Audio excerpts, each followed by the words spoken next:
चालू असणाऱ्या होमान स्वाहागाराची पूर्णावधी आज संपन्न झालेली आहे. भारतीय संस्कृतीमध्ये यज्ञाचं, हवनाचं, विष्णूचं असं एक स्वतंत्र महत्त्व आपल्याला धर्मशास्त्राने सांगितलेलं आहे. यज्ञ करावा आपल्याकडे मुख्य पंचमहायज्ञाचं विधान शास्त्राने करून दिलेलं आहे. याचा विचार करत असताना यज्ञ करा असं म्हणून जो विचार सांगितला जातो तो शास्त्रकारांनी यज्ञ धातू आणि त्या धातूवरून यज्ञ शब्दाचा अर्थ जातीय पद्धतीने सिद्ध केलेला आहे. त्याचं साकल्याने विचार करून सांगायचं झालं की यज्ञ म्हणजे काय असतं. यज्ञ म्हणजे फक्त काही 4 ब्राह्मण गोळा करायचे, मंत्राला काही हव्य समर्पित करायचं, एवढा एक महत्त्वाचा विचार त्याच्यामध्ये जरी कृतीरूपानं दिसत असला तरी त्याच्यामध्ये एक महत्त्वाचा विचार आणि भावनेच्या दृष्टीने विचार असा आहे की यज्ञ म्हणजे दुसरं तिसरं काही नसून सोप्या भाषेमध्ये यज्ञ म्हणजे ज्याचं त्याला देऊन टाकणे. यज्ञ या शब्दाचा एवढाच अर्थ आहे. यज्ञ करायचं म्हणजे काय करायचं, जे ज्याचं आहे ते त्याचं त्याला देऊन टाकायचं. कारण आपल्याला जे मिळतं ते आपल्याला मिळालेलं सगळंच आपल्या एकट्याच्या कर्तृत्वावर अथवा आपल्या एकट्याच्या पुण्यावर मिळत नाही. त्याच्याकरता अनेक गोष्टींची योजना असावी लागते. आपल्याला धान्य मिळवून जेवण करायचं असेल, अन्न प्राप्त करून घ्यायचं असेल तर त्याच्याकरता पाऊस पडावा लागतो. पाऊस पडायचा असेल तर यज्ञ करावाच लागतो. असं कुठेही येऊन ते शेवटी यज्ञापर्यंत येऊन थांबतं. असं गणित आपल्याकडे मांडलेलं दिसून येतं. त्या सगळ्यांचा विचार करताना एक जमीन लागते, पाऊस लागतो, धान्य लागतं, बीज लागतं. या सगळ्या बरोबरीनं आणखीन एक गोष्ट त्याच्या बरोबरीने लागते, ती म्हणजे आपलं प्रारब्धही त्याच्याकरता अनुकूल लागतं. जमीन चांगली आहे, बीज चांगलं मिळालं, पाऊस चांगला आहे, सगळ्या गोष्टी खऱ्या आहेत, पण प्रारब्ध जर प्रतिकूल असेल तर याच्यातलं काही हाताला लागत नाही. आणि प्रारब्ध जर अनुकूल असेल तर त्याच्यामध्ये आपल्या कमी कष्टामध्ये ह्या प्रारब्धाच्या अनुकूलतेमध्ये कष्टाविना प्राप्त होतं असं कुठेही शास्त्र बोलत नाही. प्रारब्धाच्या अनुकूलतेमध्ये फक्त कमी कष्टामध्ये जास्त फलाची प्राप्ती होते आणि प्रारब्धाच्या प्रतिकूलतेमध्ये जास्त कष्टामध्ये कमी फलाची प्राप्ती होत असते. प्रारब्धामध्ये फल मिळतच नाही असं विधान शास्त्र करत नाही, असा विचार शास्त्र करत नाही. त्याच्याकरता आपलं प्रारब्ध आहे त्याच्याकरता अनुकूल पाहिजे. आणि हे प्रारब्ध चांगल्या रूपानं सिद्ध होण्याकरता आपल्याकडे त्या प्रारब्धासाठी प्रारब्ध म्हणजे दुसरं तिसरं काही नसतं, आपलंच कर्म पण अनाकलनीय रूपानं आपल्या समोर प्रकट होत असतं. प्रारब्ध म्हणजे पुरुषार्थात फलप्राप्ती देशकाल वशादिह प्राप्ता चिरेण शीघ्रं वा या असौ दैवम इति स्मृतः. असं योग वसिष्ठामध्ये वसिष्ठ महामुनीने रामचंद्र प्रभूंना दैव किंवा प्रारब्धाची व्याख्या करताना सांगितलं. पुरुषार्थात फलप्राप्ती हे आपण केलेला पुरुषार्थ, आपण केलेलं गाजवलेलं कर्तृत्व, आपला प्रयत्न याच्यानंच फल आपल्याला प्राप्त होतं. पण कधी प्राप्त होतं? पुरुषार्थात फलप्राप्ती देश काल वशात. देश काल वशात इह अशी म्हणजे देशरूपात देश कोणता आहे, काल कोणता आहे हे बघून आपल्याकडे कर्म करण्याची पद्धत आहे. बाबा कुठल्या देशात आपण आहोत, कुठल्या कालात आपण आहोत, एखादं कार्य आपल्याला करायचंय तर त्याच्याकरता दिनशुद्धी आपण पाहतो. एखादा यज्ञ करायचा असेल तर अग्नी आहे की नाही याचा विचार आपण करतो. हे आपल्याला बघितलं पाहिजे. कारण जोपर्यंत अनुकूल काल आणि अनुकूल देश आपल्याला सापडत नाही तोपर्यंत आपण केलेलं कर्म पूर्णतेला जात नाही. असं योग ह्याच्यात महाभारताने सुद्धा त्याचं चिंतन करताना असं म्हटलंय की बाबा आपण योग्य काल योग्य देशाची वाट बघितली पाहिजे. देशकालो प्रतीक्षताम असं महाभारत बोलतं. योग्य देशाची योग्य कालाची प्रतीक्षा करा आणि प्रतीक्षा केल्यानंतर त्या कालामध्ये आपल्याला जे कार्य आपल्याकडून घडतं त्या देशकाल वशात घडलेल्या कार्यामुळं इह या जन्मामध्ये आपल्याला प्राप्ता चिरेण शीघ्रं वा लवकरात लवकर किंवा कालांतराने जे फल प्राप्त होतं त्याला प्रारब्ध असं म्हणतात. ही प्रारब्धाची एक व्याख्या झाली, सर्वोपट व्याख्या. आता या प्रारब्धाची अनुकूलता आपल्याला असली पाहिजे. याच्याकरता कर्म करत असताना देवतांचे आशीर्वाद लागतात तर त्या प्रारब्धाची अनुकूलता सिद्ध होते, त्या प्रारब्धाचं प्राबल्य सिद्ध होतं. देवतांचे आशीर्वाद नसताना केलेल्या कार्याचं फल मिळत नाही असं नाही, पण प्रारब्धाची तिथं न्यूनता असते, प्रारब्धाचं दौर्बल्य तिथे असतं. पण देवतांचे आशीर्वाद जर प्राप्त झाले त्या काळामध्ये, म्हणून आपल्याला असं सांगतात ना की आपण दिलेला शब्द दिला असेल तर तो मोडू नये, हे आपल्याला सांगतात. याचं कारण काय? मी तुम्हाला म्हणालोय की 12 वाजता मी येतो तर मी आलं पाहिजे. का आलं पाहिजे? नाही आलं तर काय बिघडतं? तुमचं काम होणार नाही एवढंच होईल ना. एवढंच नसतं. याच्यामध्ये आपल्याकडे आध्यात्मिक, अधिभौतिक आणि अधिदैविक कारणांचा विचार करत असताना शास्त्रकारांनी अधिदैविक कारणामध्ये, पुराणांमध्ये याचा विचार केलाय. आपल्याला हे बारकाईने दिसून येतं.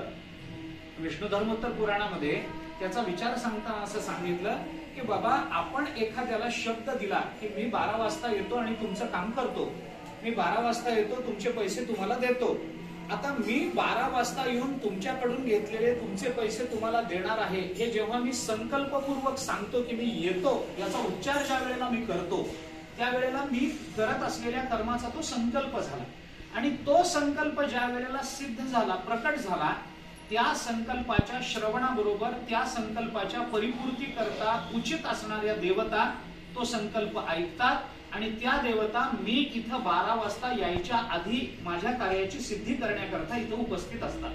मग त्या देवता जर माझ्या 12 वाजताच्या कार्याकरता इथं जर उपस्थित असतील, मला ऋणमुक्त करण्याची योजना जर त्यांची असेल आणि ऋणमुक्त होण्याच्या कार्यामध्ये मला यश देण्याकरता जर त्या देवता इथे येऊन उपस्थित असतील, तर त्या मी न येण्याने तुमचं काम होणार नाही हा महत्वाचा विषय नाही. त्या देवतांचा तो अपमान होतो. त्या देवता माझ्याकरता तिथे येऊन उभ्या असतात आणि मी तिथे येत नाही, याच्यात त्या देवतांचा अपमान होतो. आणि त्या देवता अपमानित झाल्या की मग माणसाला ऋणमुक्त होता येत नाही. त्या देवता माणसावर पुन्हा कृपा करत नाही. पुन्हा कृपा करायची असतील तर पुन्हा संकल्प करावा लागेल. पुन्हा संकल्प करायचा असेल तर संकल्पाबद्दलची संदिग्धता त्या देवतांच्या अंतःकरणामध्ये राहील. हे होऊ नये याच्याकरता त्या देवतांचा उचित मान आपण सांभाळावा आणि त्याकरता म्हणून आपण दिलेला शब्द पाळावा. हे जसं आपल्याला पुराणाने सांगितलं, तसंच यज्ञामध्ये सुद्धा आपल्याला ज्या देवतांच्या अनुग्रहाने आपलं जीवन चालू राहण्याकरता जे जे काही आशीर्वाद मिळतात, त्या आशीर्वादातून आपल्या जीवनाच्या उन्नयनाकरता आपली जी कृतज्ञता व्यक्त करावी लागते, ती कृतज्ञता म्हणजे यज्ञ असतो. ते ज्याचं त्याला देऊन टाकणं. सूर्याय स्वहा सूर्याय इदम न मम असं आपण म्हणतो. इंद्राय स्वहा इंद्राय इदम न मम. अगदी वैश्वदेवामध्ये सुद्धा आपण आहुत्या टाकतो. त्याचा अर्थ काय आहे की इंद्राच्या कृपेनं जो पाऊस पडला, त्या पावसामुळे मला अन्न मिळालेलं असेल तर माझ्या अन्नातला तेवढा वाटा हा इंद्राचा आहे. तो इंद्राचा इंद्राला मिळाला पाहिजे, तो सूर्याचा सूर्याला मिळाला पाहिजे, तो प्रजापतीचा प्रजापतीला मिळाला पाहिजे.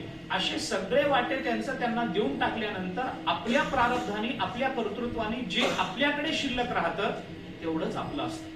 याच्याकरता म्हणून ती कृतज्ञता व्यक्त करणं आणि ज्याचं त्याला देऊन टाकणं, याचंच नाव आहे यज्ञ करणं, याचंच नाव आहे आहुती देणं. याचा आपण आता त्या आहुत्या कोणत्या द्यायच्या, त्या देवतांच्या वेगळ्या मानायच्या का एकच मानायच्या, याच्याबद्दलचा काय विधान असेल किंवा याच्याबद्दलचं शास्त्र काय असेल तो भाग स्वतंत्र आहे. पण अशा पद्धतीची कृतज्ञता गेल्या 3 दिवसापासून आपण व्यक्त करता आहात, ती बहुमानाच्या रूपानं व्यक्त करता आहात. भगवान विष्णूला त्यांचं सर्वस्व त्यांनी आपल्याला जे दिलेलं आहे ते सगळंच्या सगळं त्यांना देऊन टाकतो आहोत. याचा अर्थ आपला देह सुद्धा भगवंताने दिला असेल तर तो देह सुद्धा भगवंताच्या चरणी समर्पित करता आला पाहिजे. या भावनेचं मूळ यज्ञामध्ये आहे आणि या भावनेची पराकाष्ठा ही परब्रह्म स्वरूपाच्या प्राप्तीमध्ये आहे. म्हणून यज्ञापासून ते परब्रह्म स्वरूपाच्या प्राप्तीपर्यंतचा मानवी जीवनाचा प्रवास हा अशा या कर्तव्यनिष्ठ भावनेतून आणि कृतज्ञतेतून सिद्ध होतो. की कृतज्ञता आपल्याला यज्ञ शिकवतो. याच्याकरता म्हणून तो यज्ञ हा आपल्या जीवनाला उपकारक मानून त्या दृष्टीने आपण काही कार्य केलं पाहिजे. आणि कोणत्याही देवतेला दिलेलं हवीर द्रव्य हे शेवटी माझ्यापर्यंत येतं. भगवंताने भगवद्गीतेमध्ये ज्या पद्धतीनं सांगितलंय त्या पद्धतीनं विष्णवे नमो विष्णवे नमो विष्णवे नमो, विष्णू स्मरणात परिपूर्णता असतो असं म्हणून जर आपल्या कार्याचा आपण समारोप करत असू तर त्या भगवान विष्णूंची कृपा तुमच्या माझ्यावर सर्वांवर अबाधित राहावी एवढीच प्रार्थना यज्ञनारायणाच्या चतुर्वेदेश्वराच्या चरणी करतो. आणि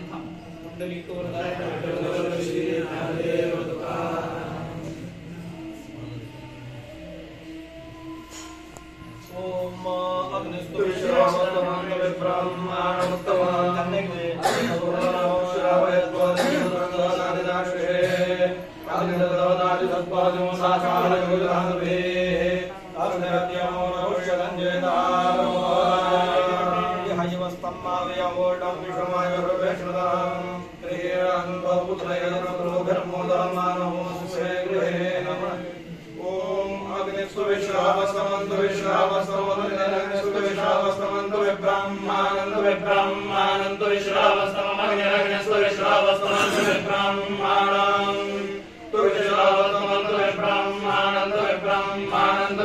विश्रावस्तमन्त विश्रावस्तमन्त विब्रह्माणमुत्तममुत्तमन्त विब्रह्माणन्त विश्रावस्तमन्त विश्रावस्तमन्त विब्रह्माणमुत्तमम् तु विश्रावस्तममिदेतु विश्रावातमम् तु विब्रह्माणमुत्तममुत्तमन्त विब्रह्माणन्त विब्रह्माणमुत्तमम् तु विब्रह्माणमिदेतु विब्रह्माणम् उत्तममित्युत्तमम् अधूर्णो श्रावयत्पदं श्रावयत्पदिमधूर्णमधूर्णं श्रावयत्पदिं पुत्रं पुत्रं श्रावयत्पदिमधूर्णमधूर्णं श्रावयत्पदिं पुत्रं श्रावयत्पदिं पुत्रं पुत्रं श्रावयत्पदिं पुत्रं ददाति पुत्रं श्रावयत्पदिं पुत्रं ददाति श्रवयत्पदिमिति श्रवयत्पदिं पुत्रं ददाति ददाति पुत्रं ददाति दाशुषे दाशुषे ददाति पुत्रं ददाति दाशुषे ददाति दाशुषे दाशुषे ददाति ददाति दाशुषे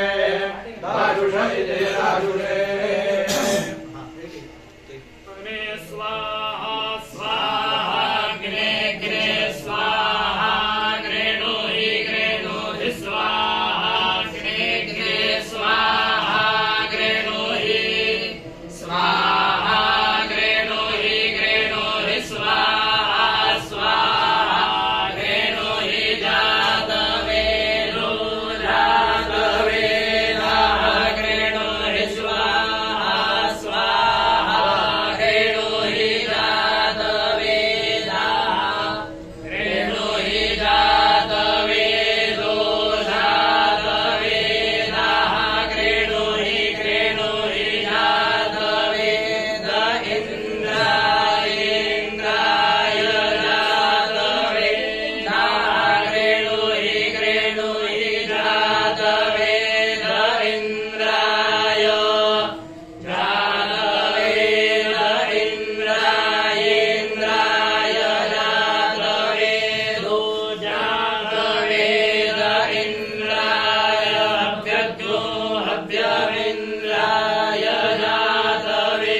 विश्वे देवा देवा विश्वे विश्वे देवा हविरे हविर्देवा विश्वे विश्वे देवा हविः देवा हविरे हविर्देवा देवा हविरिदमिदग्नो हविर्देवा देवा